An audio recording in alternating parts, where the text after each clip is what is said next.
সালামুন আলাইকুম। সুদ, আজকের আলোচনার বিষয়বস্তু হচ্ছে সুদ।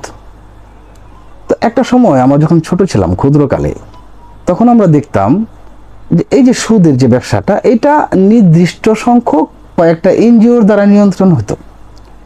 যেমন আশা, ব্রেক, প্রশিক্ষা, গ্রামসের মতো বেশ কিছু এনজিও তারা অফিস নিত এবং পাড়ায় মহল্লায় মানুষের মধ্যে ঋণ বিতরণ করত।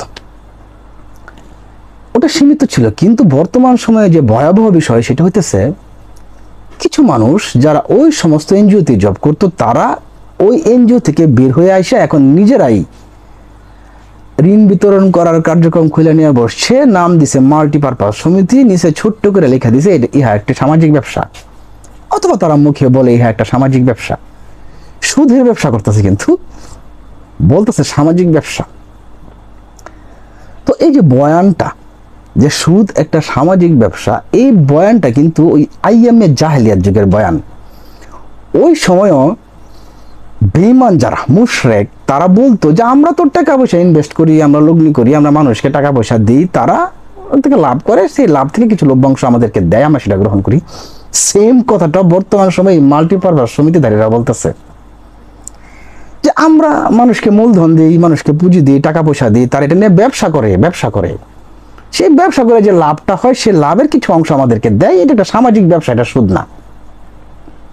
অর্থাৎ আল্লাহর আয়াতকে ভায়োলেট করে তারা তাদের নিজের মন গড়া একটা ব্যাখ্যা দাঁড় করায় নিয়ে একটা টেবিল, 4-5টা চেয়ার নিয়ে মাল্টিপারপাস সমিতি খুলে নিয়ে বসে পড়ছে, এটা একটা সামাজিক ব্যবসা। তো এই যে পরিস্থিতি ওই জাহেলিয়াত যুগেও ছিল, এবং ছিল বলেই আল্লাহ তাআলা এই ব্যাপারে আয়াত নাজিল করছেন, সূরা বাকারার 275 নম্বর আয়াত। যারা সুদ খায় তারা কিয়ামতের দিন দণ্ডায়মান হবে, যেভাবে দণ্ডায়মান হয় ওই ব্যক্তি যাকে শয়তান আসর করে মোহাবিষ্ট করে দেয়। তাদের ওই অবস্থার কারণ এই যে তারা বলে ক্রয় বিক্রয় তো সুদেরই মতোই, অথচ আল্লাহ ক্রয় বিক্রয়কে হালাল করেছেন, সুদকে করেছেন হারাম। তাহলে কি মিলা যায় না? একেবারে টু দা পয়েন্টে মিলে। এখন যারা বলতেছে যে এটা সুদের ব্যবসা না, আমরা পুঁজি দিই, তারা ব্যবসা করে আমাদেরকে লভ্যাংশ দেয়। আর আল্লাহ তাআলা এই আয়াতটাও সেম কথাই বলতেছে, সেই 1500 বছর আগে সেম কথা আল্লাহ তাআলা বলে দিয়েছেন। ওই সময় একই পরিস্থিতি ছিল। অবিশ্বাসী বেঈমান মুশরিকদের বয়ান ছিল এটা, যেটা এখন বর্তমানে আমাদের কিছু মুসলিম ভাই তাদের বয়ানটা ধার করে নেয় বলতেছে। এরপরও যদি সে আবারও সুদ গ্রহণ করে, তাহলে তাকে চিরস্থায়ী জাহান্নামে নিক্ষেপ করা হবে।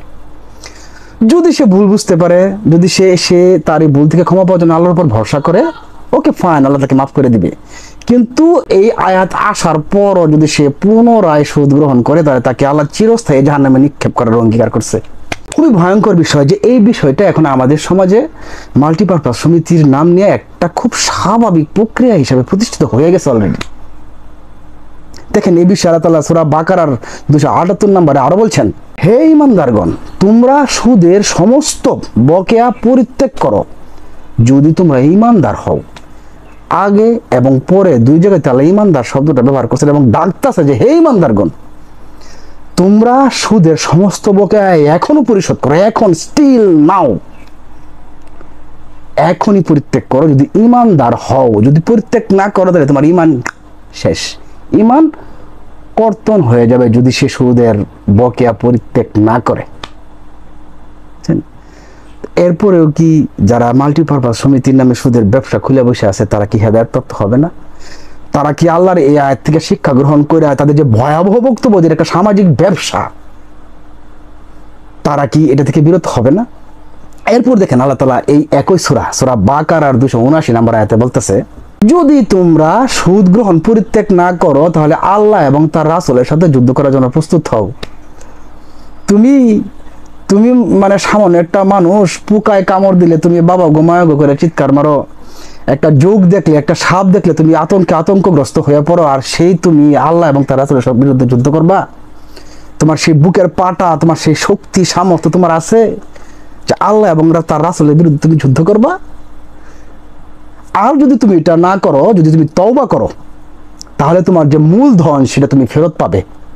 এই 79 নম্বর আয়াতের শেষের অংশ বলতেছে, যদি কোনো ব্যক্তি তওবা করে আল্লাহর রাস্তায় ফেরত আসে, তাহলে তার যে মূলধন, সে যে সুদী ব্যবসায় ইনভেস্ট করছে, তার যে মূলধন, এটা আল্লাহ তার জন্য হালাল করে দিবেন। ওটাতে কোনো হারামের স্পর্শ লাগবে না, তার মূলধন সে ফেরত পাওয়া যাবে।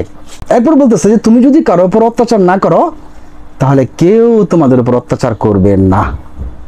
আল্লাহ তাআলা সুযোগের পরে সুযোগ দিতেছেন, সুযোগের পরে সুযোগ দিতেছেন, অর্থাৎ একজন সুদখোরের দমটা বের হয়ে যাওয়ার আগ পর্যন্ত তার সামনে সুযোগ আছে। সে যদি সংশোধন না হয়, অর্থাৎ একজন সুদখোরের লম্বা সময় পর্যন্ত তার সামনে সুযোগ থাকে, সে যদি সুদের বকেয়া মকুফ করে আল্লাহর রাস্তায় ফিরে আসে, তওবা করে, তাহলে আল্লাহ তাকে মাফ করতে পারে এবং তার যে মূলধন সেটা আল্লাহ তাকে ফেরত দিবে।